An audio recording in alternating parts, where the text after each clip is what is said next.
Okay, let me tell you the story about how I survived not any tsunami, but the tsunami, like the one from the movie The Impossible. I have talked about this before on my account years ago. I think I did it in like a trending little silly video and I've never actually sat down and told you about it.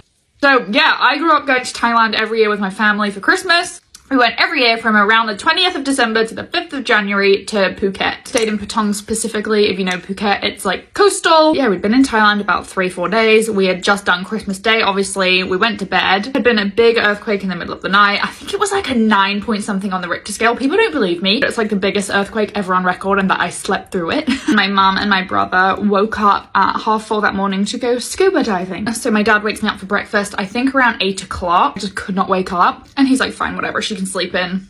We're on holiday. He still starts crying when he talks about that because that inadvertently saved our lives. So I go back to sleep. Next thing I remember, loudest boom I've ever heard in my life. I still wake up at night thinking that it's happening again. The whole hotel starts shaking. Me and my dad both assumed it was a bomb, a terrorist attack. Tells me to wait in the room and then he goes out on the balcony. We were on the 4th floor of our hotel, where he goes outside and sees water rushing about this far underneath the balcony window. My dad didn't immediately assume tsunami, as he wouldn't, especially because there wasn't movies about it and it wasn't in pop culture back then like it is now. He knew it was bad. The only thing I remember is going outside and asking my dad, Daddy, why are there mannequins in the water? So he immediately basically whisks me away from the balcony. Again, I don't have the most accurate story to tell you because I was fucking 9. I sit there for hours listening to the hotel shake and rattle over and over because a common misconception with tsunamis is that it's one wave.